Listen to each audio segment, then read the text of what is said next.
salaire, le taulier, vous l'avez mis en échec. Tous les plans, hein. Bon, on n'a peut-être pas obtenu tout ce que tu pouvais rêver, c'est peut-être vrai. On n'a rien avec semaine à mois de vacances, frère. C'est que t'as mis. Il s'est engagé une fois, il a reculé. Il a reculé. Mais oui, Jay, il a reculé. Il est tellement... Il a reculé, mais ça sera à nous de rester vigilants. La jeune ouvrière a pour interlocuteur 2 membres du bureau local CGT de Saint-Ouen. Alors, tes camarades, tout le monde a décidé de rentrer. Rentre avec... Non, moi je rentrerai pas. Non, je rentrerai pas là-dedans. Ça, je mettrai plus les pieds dans ce ton là. Vous rentrez-y, vous allez voir quel bordel que c'est. On est dégueulasse jusqu'à là, on est toutes noires, hein, faut le voir. Vous. Bien sûr, les bonnes femmes qui sont dans les bureaux, elles s'en foutent là. Faillotte avec le patron, c'est tout ce qu'elle cherche faire de toute façon alors. On va pas tout résoudre aujourd'hui. On va y arriver à l'imposer. Bah, de toute façon, c'est fini maintenant, on ne plus rien.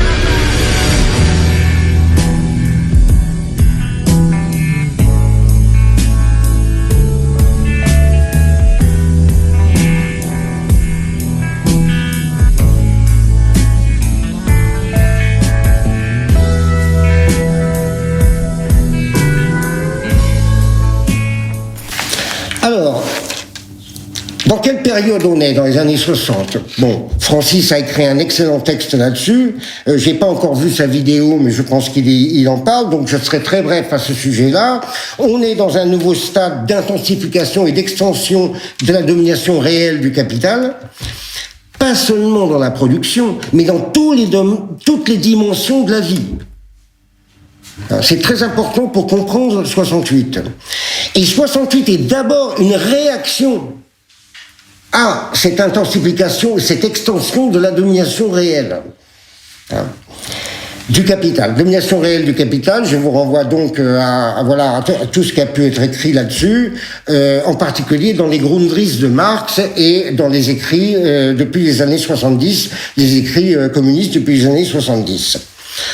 Alors, en France, on a effectivement un capitalisme archaïque, mais qui est en train de faire le saut vers un stade beaucoup plus élevé de la domination réelle, et ce saut, il s'est fait notamment sous De Gaulle. Parce qu'aujourd'hui, on est là, oui, De Gaulle quand même, etc. Attends, faut pas oublier que De Gaulle, c'est le démembrement, c'est la destruction des bocages dans les campagnes, c'est les paysans chassés vers les villes, qui vont former la masse des OS dans les usines, et d'ailleurs, on verra dans les grèves que cette masse des OS, elle se confronte souvent à l'inertie et au conservatisme des ouvriers professionnels qui sont beaucoup plus syndicalisés. Voilà. Donc ça, c'est pour situer la période des années 60. Alors, avant 68 n'arrive pas, il y a eu beaucoup de mouvements radicaux avant 68. 68 n'est pas arrivé d'un seul coup. Alors, en particulier, ce qui, pour moi, est très important, c'est le mouvement qu'a eu aux États-Unis des émeutes soi-disant noires. Je dis bien soi-disant noires. Il y a eu des émeutes prolétariennes dans des grandes villes, notamment à Détroit, à Chicago, à Los Angeles, qui sont des grands centres industriels, et avec des émeutes avec des centaines de morts, où l'armée est intervenue, des dizaines de milliers d'arrestations. Moi, je suis allé à Chicago dans les années 80, et quand on regarde Chicago, il y a des quartiers entiers, sur des kilomètres et des kilomètres, qui ressemblent à des zones bombardées, quoi. On ne se rend pas compte aujourd'hui de la violence et en particulier à Detroit, ça s'est accompagné d'un arrêt des usines, c'est-à-dire toutes les usines Ford, Chrysler, General Motors, toutes ces usines étaient arrêtées en même temps. Ce sont authentiquement des révolutions prolétariennes. Et donc ils ont dû faire intervenir l'armée, et ce qu'on ne nous dit pas, c'est que beaucoup de blancs, entre guillemets, se sont joints. C'est-à-dire que dans les arrestations, on compte 15% de blancs, qui étaient évidemment des ouvriers. Donc, il est faux de parler d'émeutes noires, il faut parler d'émeutes prolétariennes, pour qualifier. Et ça a eu un impact mondial, c'est-à-dire que ça a fait partie, ça a créé l'ambiance pour ce qui allait se passer en France. Une autre chose, c'est la guerre du Vietnam. Alors, ce qu'il faut bien comprendre pour la guerre du Vietnam, c'est que ce qui a fasciné les gens à l'époque, sur le Vietnam, même s'ils n'en étaient pas conscients, même si ils le formulaient pas. Ça a été cette résistance d'un petit peuple, avec très peu d'armes, qui résistait à une armée hyper moderne, hein, et qui était c'est comment dire. Ces communautés ont été embrigadées effectivement dans une lutte de libération nationale, notamment par des intellectuels bourgeois formés au marxisme entre guillemets, et qui donc parlaient de socialisme, de communisme, etc. Donc ça leur parlait à ces paysans. Mais en réalité, c'est en arrière-fond la résistance de ces communautés, même si elle était embrigadée dans des luttes de libération nationale bourgeoise qui allaient donner effectivement naissance à des États capitalistes, à un État capitaliste, notamment au Vietnam. Donc voilà, le Vietnam, l'identification à ces communautés, à cette communauté qu'on sentait au Vietnam, a été, à mon avis, très importante.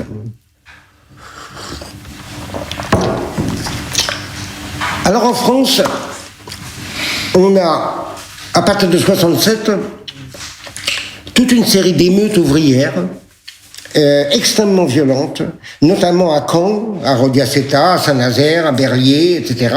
Des émeutes extrêmement violentes qui annoncent, qui présagent 68. On a aussi une agitation étudiante. Alors, ce qu'il faut bien comprendre pour les étudiants, c'est que on a le début d'une industrialisation du travail intellectuel. Et la révolte d'une partie des étudiants, il y a une partie des étudiants qui s'apprêtaient à devenir les cadres, les cadres du capital, mais il y a une partie des étudiants qui ressentaient, qui pressentaient leur prolétarisation. Et je voudrais lire là-dessus une citation de Jacques Camat dans Invariance de l'époque. Je pense que ça a été écrit pendant les événements, juste avant les événements. C'est une citation. Je pense qu'elle est vraiment. Il a vraiment touché juste. Un contrôle plus rigoureux du capital sur l'université. C'est écrit juste avant la grève. Un contrôle plus rigoureux du capital sur l'université, ainsi qu'une domination plus pesante de l'État sur toutes les formes de diffusion de l'information, de la culture, de l'instruction et des loisirs. Une planification mieux étudiée des débouchés. Enfin, on se croirait aujourd'hui, Un lien plus étroit entre le besoin de l'industrie et formation de nouveaux cadres ou reconversion des anciens, un caractère toujours plus totalitaire et policier des organes étatiques seront en dernière instance les résultats immédiats de ces dernières journées de manifestations étudiantes. C'est-à-dire qu'ils prévoyaient déjà comment le mouvement allait effectivement permettre au capital cette industrialisation du travail, du travail intellectuel. De même que l'histoire montre que c'est le prolétariat qui pousse au développement de la forme capitaliste, ce sont les étudiants qui auront contraint l'État à détruire les vieilles structures inadaptées pour y substituer de nouvelles en adéquation aux exigences toutes puissantes du capital. Former toujours plus rapidement, au meilleur compte, avec le plus de profit, les cerveaux qui seront absorbés par le monstrueux mécanique de la machinerie automatisée dans le but de pomper davantage de plus-value. Et Jacques Camat, en mai 68, écrit « Nous saluons avec enthousiasme la semaine rouge des étudiants de Paris, après les révoltes de Varsovie, Prague, Berlin, Rome, Madrid, leur victoire insurrectionnelle et la révolte de l'espèce humaine contre le monstre. » Il parle évidemment du monstre automatisé dont parle Marx, le capital. Voilà, donc ça, il faut ajouter pour la France que dans toute la population, on sent, y compris dans la jeunesse bourgeoise, on sent un frémissement d'insatisfaction, de révolte. Et cela correspond aussi à la prolétarisation des classes moyennes en général. Évidemment, les gens ne formulaient pas comme ça à l'époque, mais c'est bien ça qui se passait. Alors là, je vais faire une brève parenthèse pour parler de mon propre itinéraire et de ce qui m'a amené là où j'ai été en 68. Alors, il ne s'agit pas de se livrer à un exercice narcissique, mais il ne s'agit pas non plus de livrer une histoire complètement désincarnée. Il faut que les gens comprennent dans quel contexte ce qui m'a amené à vivre ce que j'ai vécu. Alors, très brièvement, moi, quand j'étais enfant, j'ai trempé dans la marmite, grâce à ma mère, et ma mère m'a toujours parlé du communisme. Alors, elle était effectivement, le communisme, c'était pour plus tard, il y avait d'abord la période de transition, le socialisme, etc. Mais voilà, un jour, il y aurait le communisme. Le communisme, c'était la suppression de l'argent, la suppression des prisons, c'était la suppression des classes sociales, il n'y aurait plus de riches et de pauvres. Donc moi, j'ai baigné là-dedans. Et quand je suis devenu adolescent, j'ai commencé à chercher où m'engager.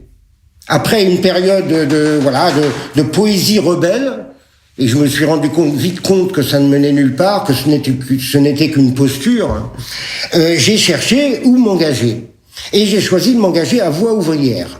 Alors Voix ouvrière a peu de choses à voir avec Lutte ouvrière d'aujourd'hui. Lutte ouvrière d'aujourd'hui, voilà, c'est un groupe démocratique quelconque parmi les autres. Il n'y a pas besoin d'épiloguer là-dessus. Par contre, à l'époque, Voix ouvrière était le seul groupe authentiquement ouvrier et qui comprenait beaucoup d'ouvriers qui n'étaient pas trotskistes, puisqu'ils se disaient trotskistes. Il y avait beaucoup d'ouvriers, notamment d'ouvriers ultra-gauche, qui avaient adhéré. Et quand j'ai rencontré Voix ouvrière, je me suis senti comme un poisson dans l'eau, au milieu de ces ouvriers, notamment de ces vieux ouvriers qui transmettaient. Je pense en particulier à Pierre Bois, qui était l'animateur de la grève de Renault en 1947, qui d'ailleurs était largement hors des clous trotskistes, puisqu'il pensait que l'Union soviétique était capitaliste. Et donc, je me suis retrouvé à Voix ouvrière. Alors, moi, à l'époque, j'avais déjà pris connaissance des textes de pouvoir ouvrier, des situationnistes, donc j'étais critique, mais en même temps, c'est là où je me sentais à l'aise. Et à Voix ouvrière, tout de suite, j'ai été repéré comme un élément un petit peu gênant, parce que justement, je critiquais beaucoup de choses. Et donc, pour se débarrasser un peu de moi, ils m'ont envoyé à Orléans. En ricanant, en disant Orléans, de toute façon, c'est une ville, il n'y a pas d'usine, c'est une ville bourgeoise, là-bas, il sera neutralisé, il va s'user, etc.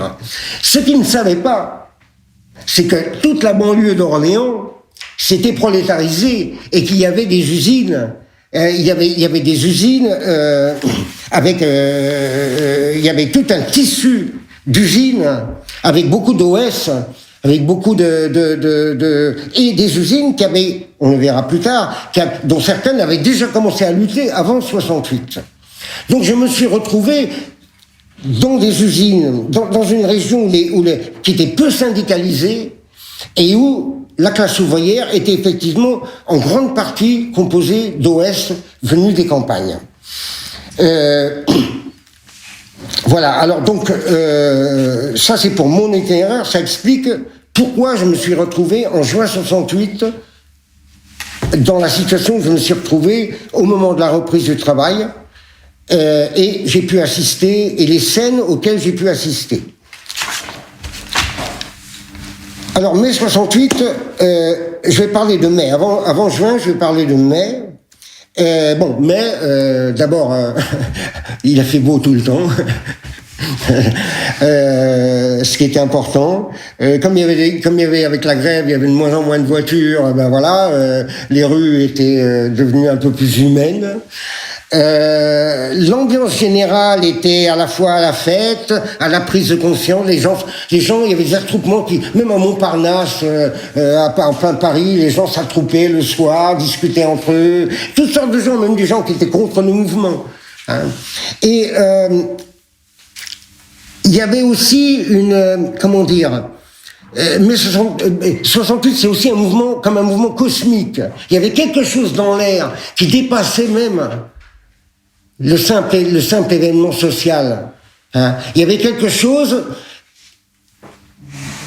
puisque le communisme est aussi la réconciliation de l'homme avec le cosmos, eh bien il y avait un peu ça. C'est-à-dire qu'on se sentait, moi je me sentais, et les gens se sentaient beaucoup plus en phase avec l'univers. C'était comme, vous savez, comme quand on est amoureux. Hein. On voit le monde différemment.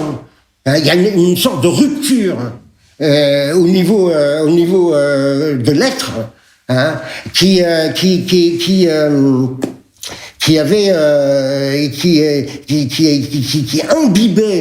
imbibait l'atmosphère générale. Et alors, c'est dans ces attroupements que j'ai entendu pour la première fois un vieil anarcho-communiste de 36 en Espagne intervenir dans une discussion en disant ce qu'il faut d'abord, c'est supprimer l'argent. Et jamais, alors bien sûr, moi j'étais pour l'abolition de l'argent, mais voilà, j'étais comme tous les marxistes, les vulgaires gauchistes, c'était pour après. Hein, il y avait, d'abord, fallait prendre le pouvoir, fallait faire un État ouvrier, il y avait une période de transition, et c'est la première fois que j'entendais quelqu'un dire non. Et alors quelqu'un, justement, lui a rétorqué, oui, mais ça c'est pour après. Il a dit non, c'est dès le départ. Dès le départ, il faut supprimer l'argent. Et moi, j'ai mis très longtemps à digérer cette phrase.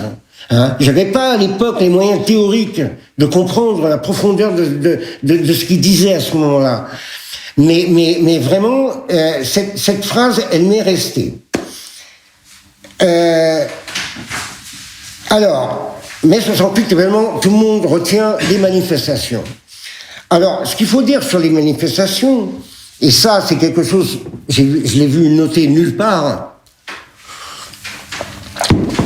c'est que les manifestations ont commencé donc le 3 mai, quand la police est venue arrêter un meeting ridicule des gauchistes à la Sorbonne contre la guerre du Vietnam, où il y avait tous les groupes, trotskistes, maoïstes, etc. Et ils sont venus arrêter et ils n'ont pas résisté, ils sont tous fait embarquer, hein, comme des vauriens dans les cars de flics.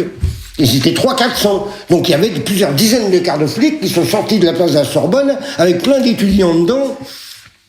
Et les étudiants et les gens qui se baladaient au quartier latin, parce qu'il n'y avait pas que des étudiants, ils ont vu tous ces étudiants arrêtés dans les gares, et ils savaient même pas qu'il y avait un meeting, ils savaient même pas que c'est les gauchistes, ils ont pensé qu'on arrêtait des étudiants. Du coup, ils se sont mis à vouloir libérer nos camarades, etc. Hein. Et donc voilà, c'est de là que ça a démarré.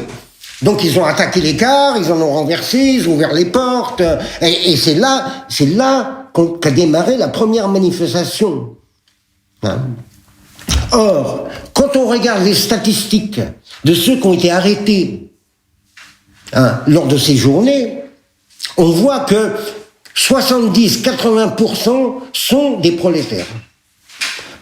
Plombiers, chauffagistes, garçons de café, toutes sortes de petits métiers parisiens, en attendant qu'arrivent les ouvriers des usines, parce que dans toutes les grandes usines, et ça, Voix ouvrière, il l'avait noté, dans toutes les grandes usines, les ouvriers de la banlieue parisienne, ou même de Paris même, ils prenaient des bons de sortie pour quitter l'usine, pour rejoindre les manifestations quartier latin. Et ce sont eux qui ont donné le caractère violent qui a présidé à ces manifestations. Donc déjà, on a la classe ouvrière qui se met en branle dès le début des manifestations. Alors moi, par rapport à ça, j'étais donc, je m'occupais d'Orléans, donc je faisais le va-et-vient entre Orléans et Paris.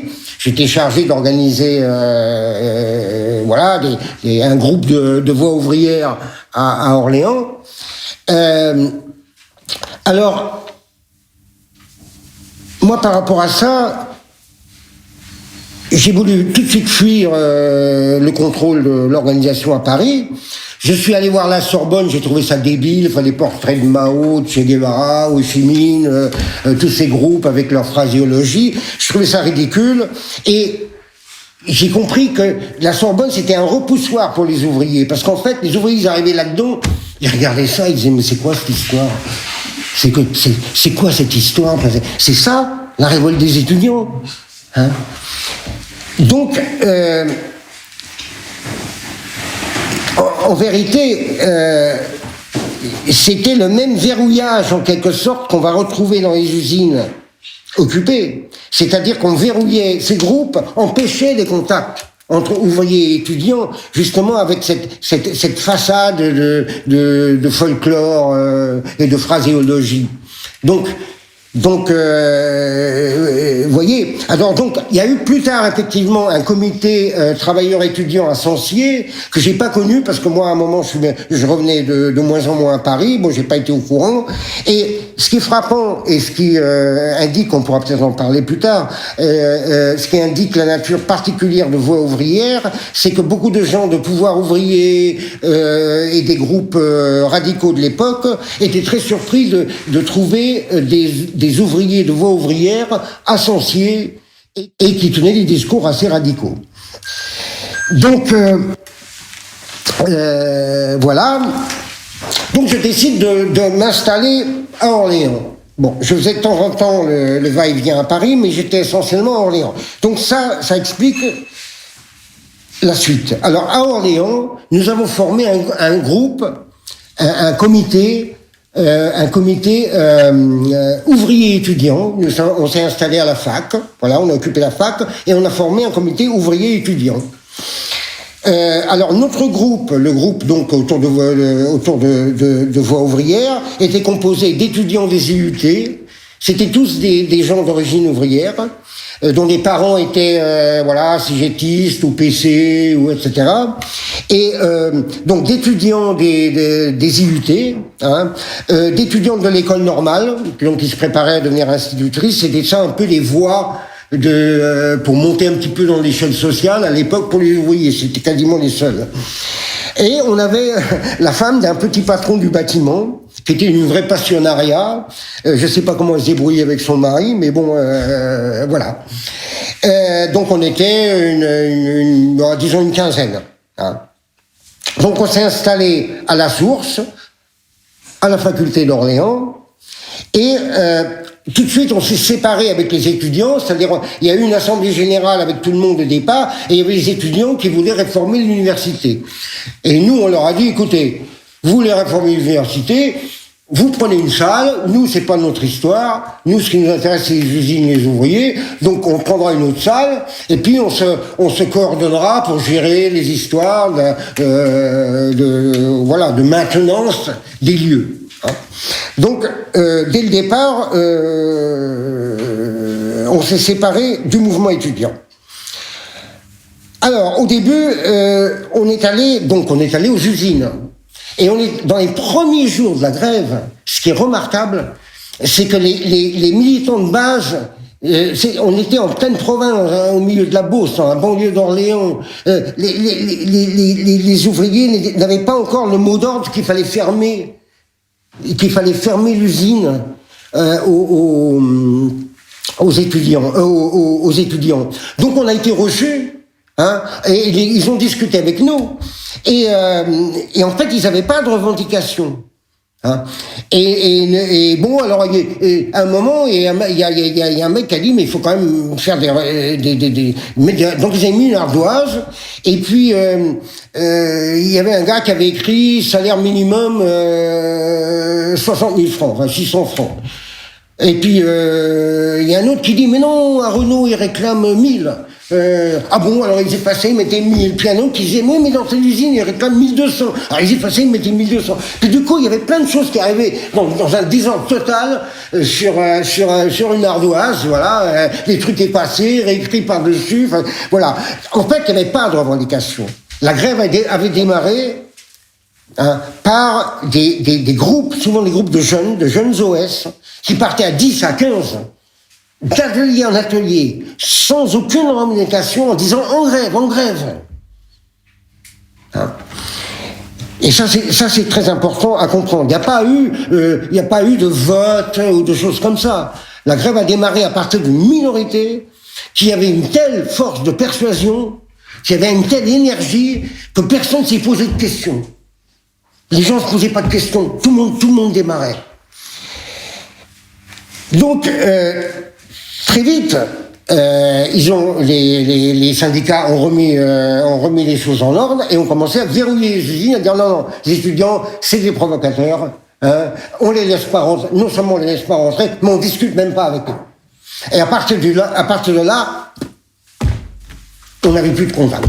On arrivait, alors soit les ouvriers étaient gênés, soit les syndicats arrivaient, nous chassaient, enfin voilà. Donc on a décidé de diffuser des tracts, bon, on se servait des Ronéo de l'université, de diffuser des tracts dans toutes les usines du coin. Alors il y avait une Elec, il y avait une usine de matériel électrique, il y avait John Deere, l'usine de tracteurs, il y avait Renault, PTT, enfin bon, voilà. Donc on allait, alors à l'époque, évidemment, il y avait la grève, il y avait plus d'essence, nous on n'avait pas de voiture, il n'y avait pas de transport en commun, donc on avait 2 mobylettes, donc on montait à 4 sur une mobylette, des fois on y allait à pied, enfin voilà, c'était folklorique, on a perdu des kilos. Et donc on allait distribuer nos tracts devant les usines. Alors souvent on se faisait chasser par les syndicats, mais on arrivait quand même. Les ouvriers prenaient les tracts, ils les mettaient dans la poche, mais ils n'osaient pas, même ceux qui avaient envie de discuter, ils n'osaient pas venir. Ils n'osaient pas venir discuter avec nous. Donc on a tracté pendant longtemps, et voilà, et un peu dans le vide, on commençait à se désespérer, quoi. Et alors le contenu de ces tracts, c'était bon. Il y avait une propagande révolutionnaire un peu gauchiste, voilà, seule la révolution, etc. Voilà, un peu vague. On avait quand même introduit l'idée de transformer les comités de grève en conseils ouvriers et de sortir de l'usine, d'aller vers les autres usines et d'essayer de faire une coordination des différents comités de grève qui devaient se transformer en conseil ouvrier. Et on commençait à prévenir les ouvriers que les syndicats allaient trahir, qu'il fallait s'attendre à ce que on employait le mot trahir à l'époque. Et on dénonçait aussi le verrouillage en disant que c'était pas seulement les étudiants et les gauchistes qu'on empêchait de parler avec les ouvriers, mais c'était également un verrouillage entre les usines. On enfermait en fait les ouvriers dans l'usine. Alors, bon, ce qui faisait qu'on a tenu le coup, c'était ce qu'on vivait ensemble. C'est-à-dire que ce qu'on vivait ensemble, moi en 68, j'ai pas le souvenir d'avoir vu de l'argent. Je ne sais pas si j'avais de l'argent, si les autres avaient de l'argent. Je n'ai pas vu un billet en 68. Bon, d'abord les magasins étaient fermés, il n'y avait pas de transport en commun, il n'y avait rien à acheter, de toute façon. Donc on avait une sorte de petite commune entre nous. Bon, beaucoup d'entre nous venaient de familles d'ouvriers paysans, qui avaient des jardins, il y avait des réserves. Voilà, donc on mangeait pas de nourriture, on mangeait très bien. Donc on a vécu pendant 10 jours avant que les choses se débloquent.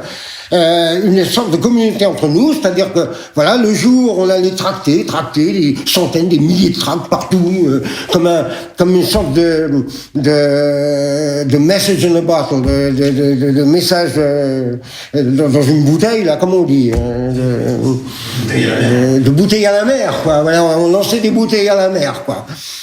Et le soir, on se retrouvait, donc on mangeait, on faisait la fête, et on se retrouvait entre nous, voilà, on dormait sur place, voilà, etc. Alors, je dois dire, bon, il y avait des petits couples qui se formaient, alors, je dois dire à ce niveau-là que une chose qui est pas, qu'on sait pas, c'est qu'il n'y a pas eu de révolution sexuelle en 68. Alors peut-être dans certains coins de la Sorbonne, c'est possible, dans certaines facs, c'est possible, mais il n'y avait pas ça. Par contre, il y a beaucoup de gens qui sont tombés amoureux. Il y a beaucoup de petits couples qui se formaient, mais c'était très pudique. C'est tout juste si les gens s'embrassaient en public.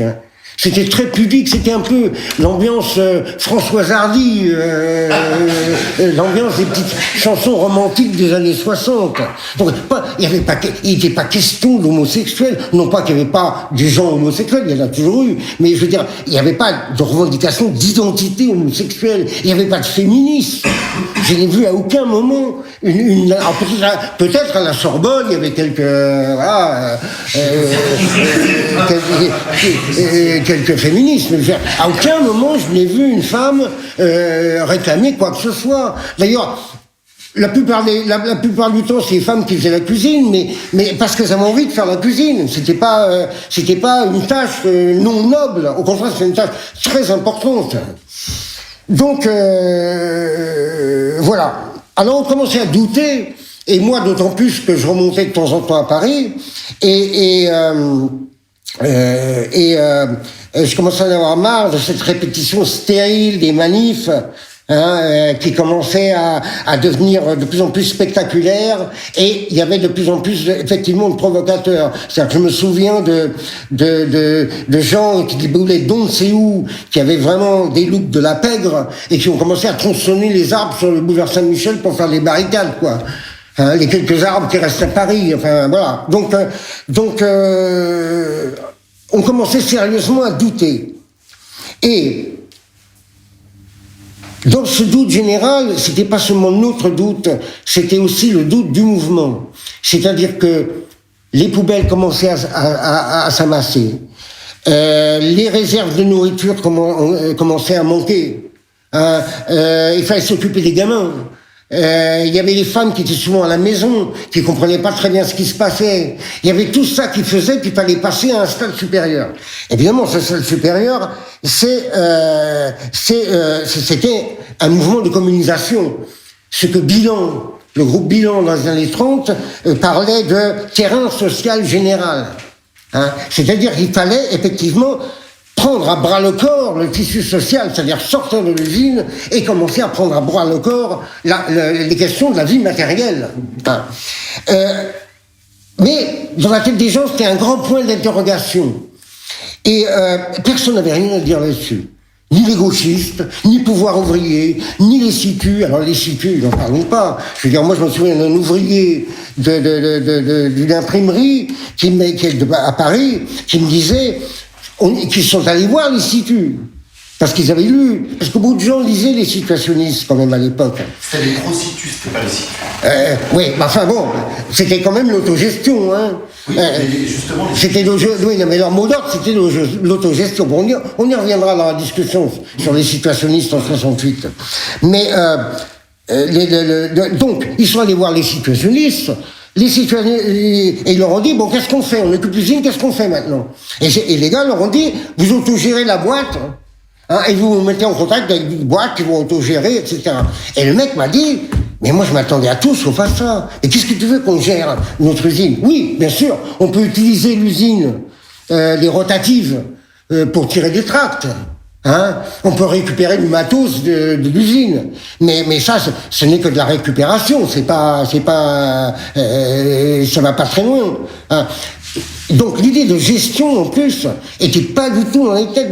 Même l'idée de l'autogestion pour les gens, ça n'avait aucun succès. Enfin, les gens ils disaient mais gérer quoi? Enfin, gérer l'usine. Personne n'avait envie de gérer l'usine. Ce mot d'ordre que les situationnistes défendaient, il était totalement à côté de la plaque. Donc, doute général, point d'interrogation, et là on sent dans le mouvement un flottement. Et c'est à ce moment-là qu'arrive le discours de De Gaulle, le discours de Baden-Baden, qui va être effectivement le basculement décisif dans les événements.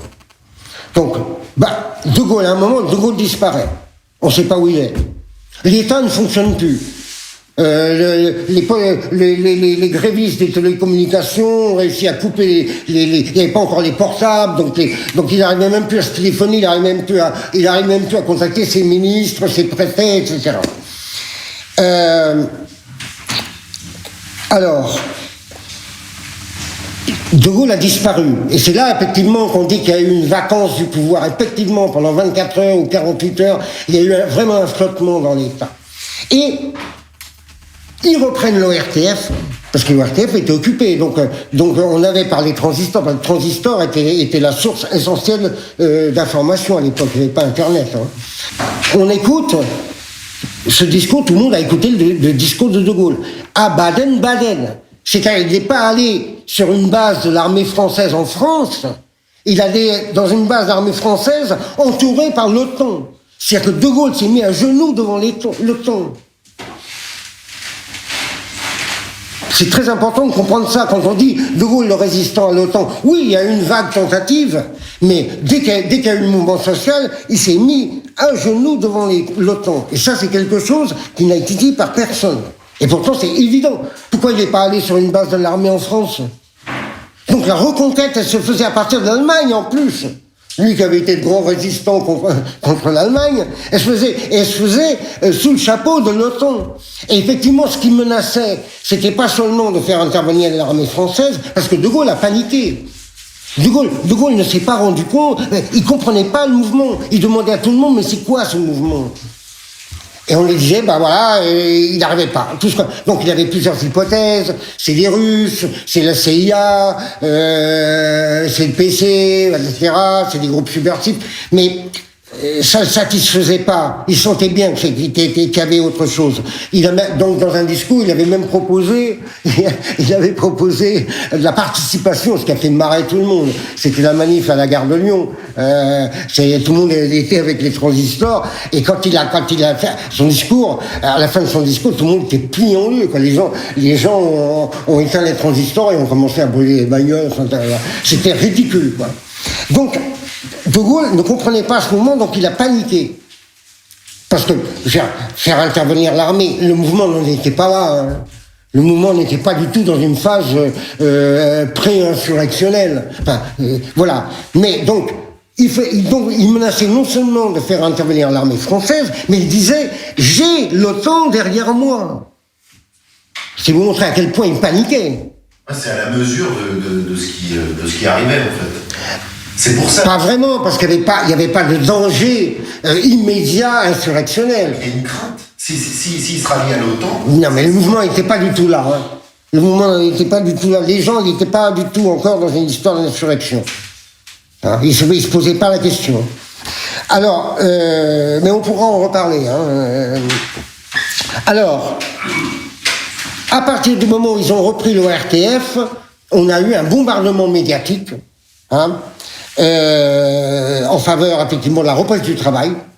D'ailleurs, Le Monde s'est fendu d'un titre, d'un immense titre qui faisait la moitié de la page, qui s'appelait « Ça suffit ».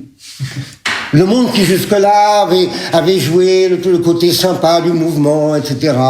Voilà, la libération culturelle, des mœurs, etc. Ça suffit.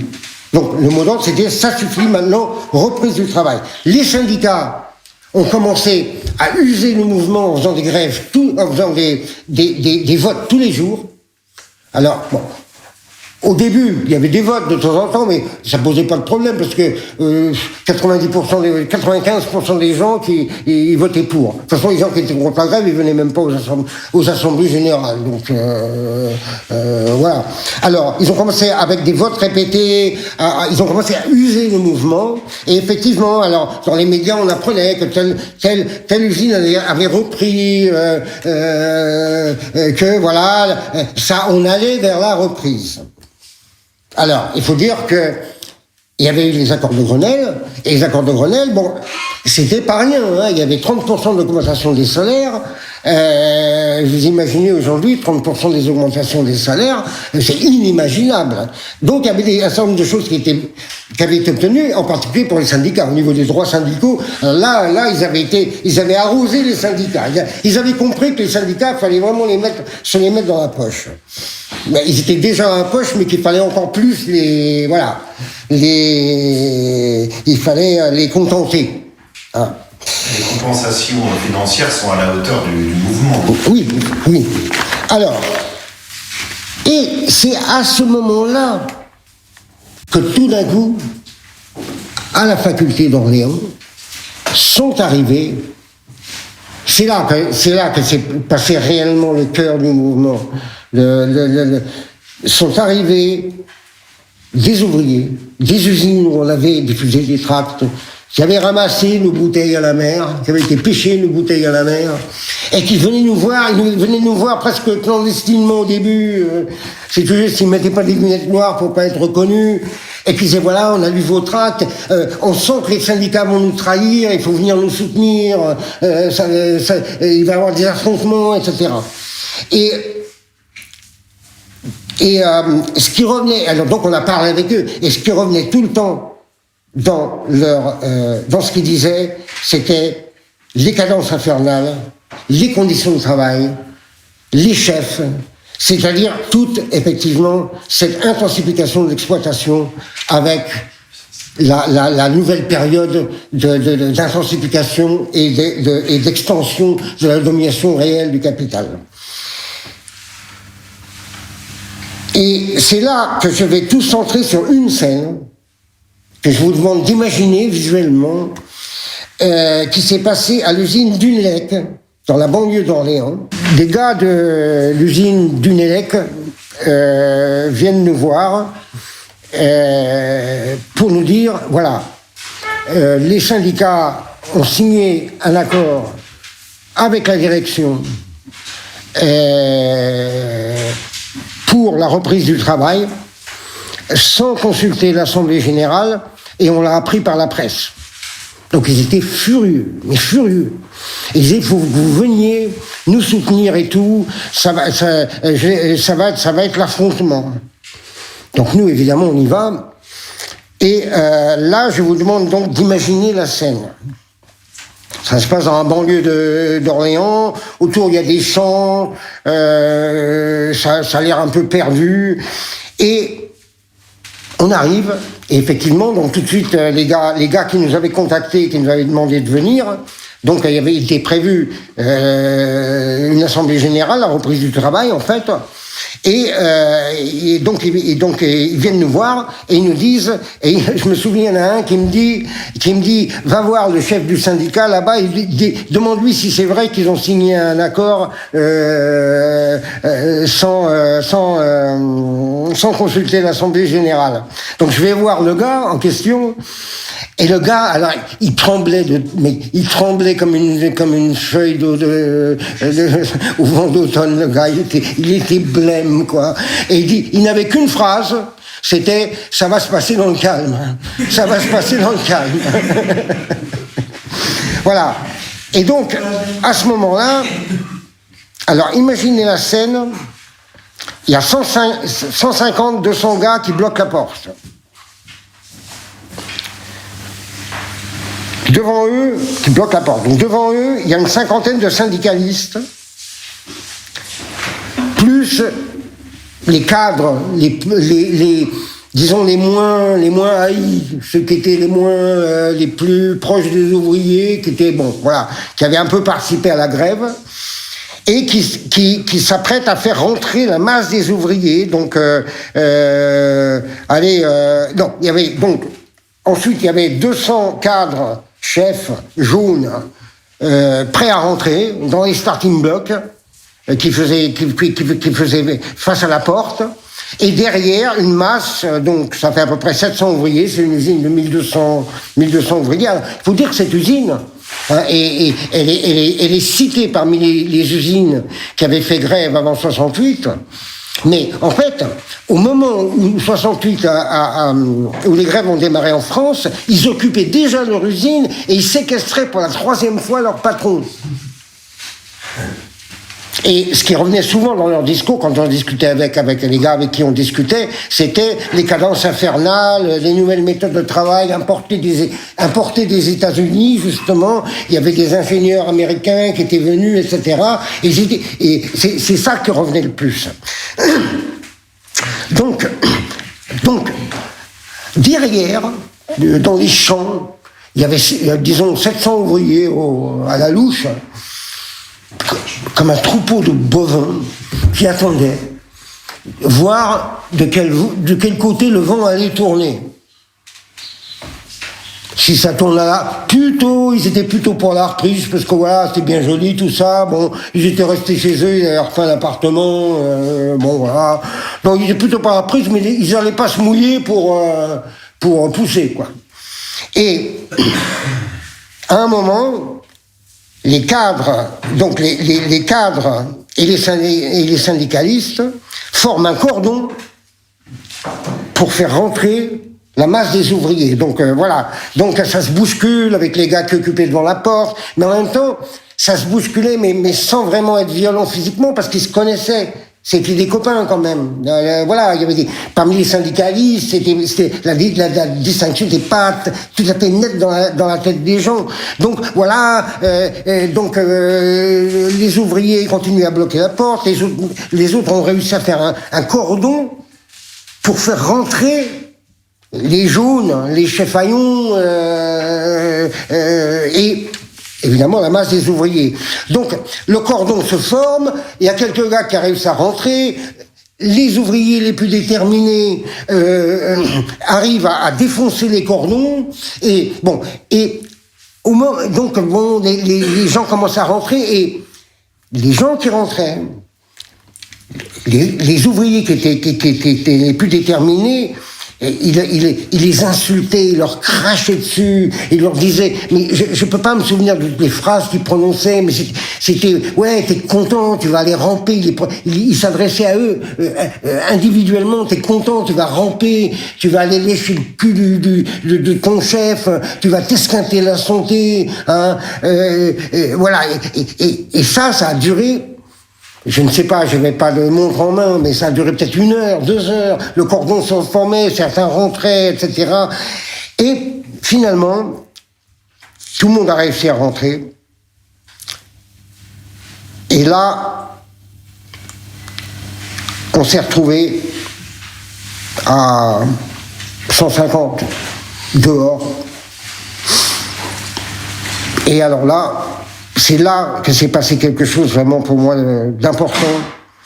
C'est que là, les gens ont commencé à parler. Alors, comme je l'ai dit, ce qui revenait, c'était cette phrase de la femme de chez Wonder, hein, je veux pas rentrer dans cette tôle, je veux pas rentrer dans cet enfer. L'usine, c'est l'enfer. C'est très important de comprendre ça. Pour moi, ça a été vraiment quelque chose de décisif. Après ce qu'on avait vécu, c'est-à-dire on avait vécu pendant 1 mois, sans argent, en communauté, avec une parole libre, hein, et les gens, ils occupaient l'usine, mais la plupart du temps, ils n'étaient même pas dans l'usine elle-même, ils étaient dans la cour, parce qu'il faisait beau. Hein. Donc ils faisaient des petits bals, voilà, ils faisaient la fête, ils jouaient à la pétanque, voilà. C'était cette vie communautaire, sans argent, sans chef, hein, sans travail.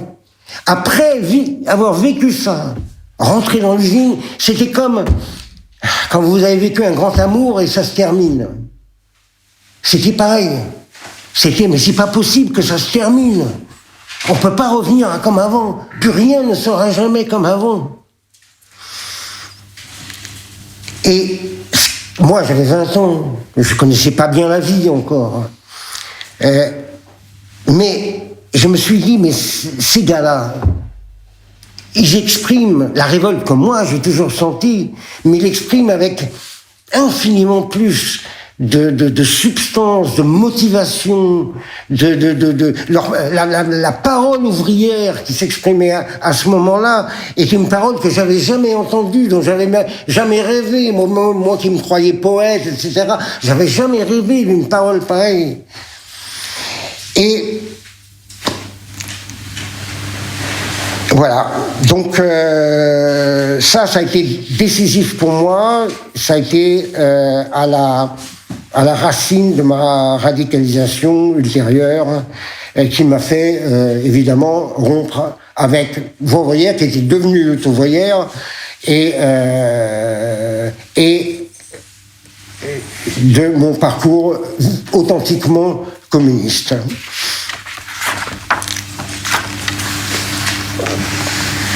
Alors, il y a d'autres phrases qui me reviennent là. Il y avait un... Ah oui, alors donc les 150, on s'est retrouvés. Et puis bon, bah, on est resté là, donc on a parlé. Et il y a des phrases qui me restent. C'était un ouvrier qui disait, moi, il va falloir que je quitte la région. C'est ma région, il va falloir que je la quitte parce que je suis brûlé avec le patron. Et je suis brûlé avec la CGT.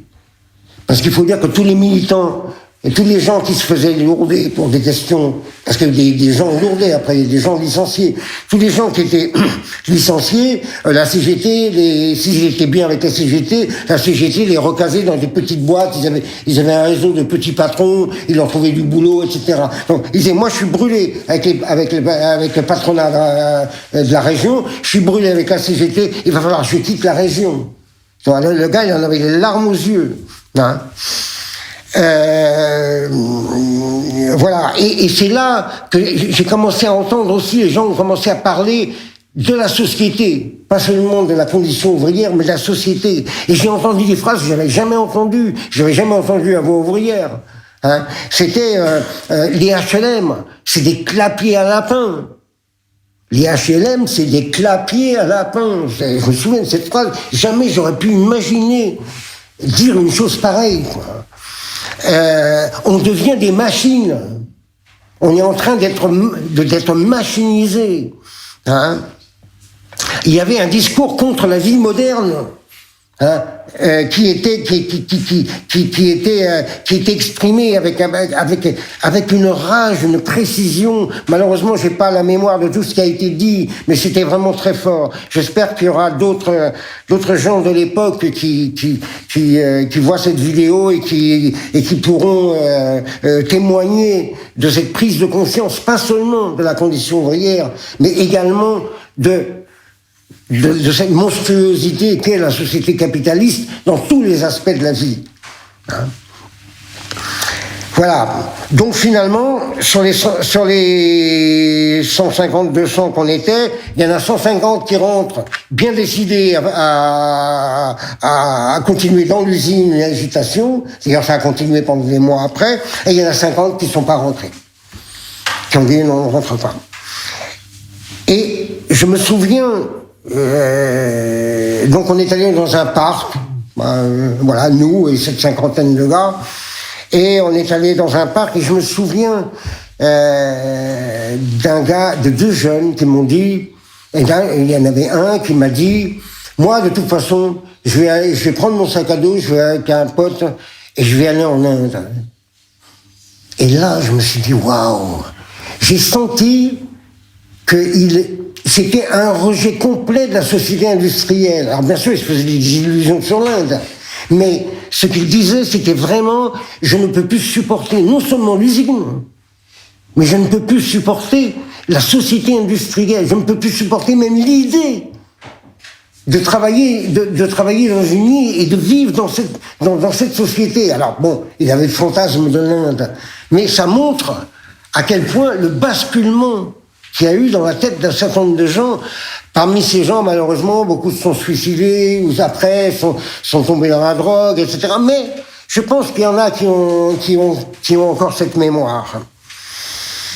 Voilà, alors, après, pendant des mois et des mois, il y a eu une agitation dans les usines les plus radicales. C'était grève sur grève, on faisait grève à tout moment. Dès qu'il y avait un chef qui embêtait un ouvrier, il y avait tout le monde qui rapiquait. On repartait en cortège dans les ateliers pour arrêter. Puis bon, petit à petit, ça s'est effiloché. On disait une fois qu'il y avait des cortèges qui circulaient et c'était les syndicats qui déchiraient les bannières parce qu'ils ne voulaient pas... Il y a certains mots qui étaient tellement radicaux que les syndicats venaient déchirer les bannières. Alors, c'est cet événement, à mon avis, qui a été la source de l'évolution des groupes radicaux dans les années 70, des groupes communistes radicaux ou anarcho-communistes radicaux dans les années 70, et des sauts théoriques, notamment dans la théorie de la communisation, ce qu'on a appelé la communisation, la critique du travail, la redécouverte des textes de jeunesse de Marx, des Grundrisse. C'est à partir de là que les gens ont pu renouer le fil avec la théorie communiste radicale. Voilà, alors voilà, j'ai donc réservé pour la fin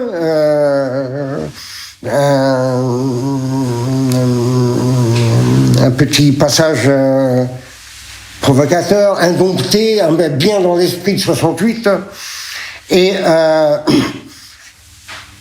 voilà, alors je constate qu'ici on est presque une trentaine et qu'il y a 1, 2, 3 femmes. Et c'est pas nouveau dans le mouvement communiste. Alors je suis pas en train de faire une histoire de parité ou de choses comme ça, mais ça pose une question. En tout cas, moi, ça me pose une question. Parce que les femmes ont participé complètement dans le mouvement, hein, à leur façon, mais la présence était indispensable. Hein. Alors je me demande, à l'heure où le capital a le projet insensé de faire des ventres des femmes une marchandise et d'injecter aux bébés français 11 vaccins mortifères, quand on sait que chacun de ces vaccins est mortifère, et non seulement par les virus qu'il contient, mais par tous les additifs, il est temps que les femmes se libèrent vraiment du féminisme, hein, et qu'elles rejoignent le mouvement communiste, qu'elles rejoignent le combat pour la commune. Hein. Voilà, vive la commune.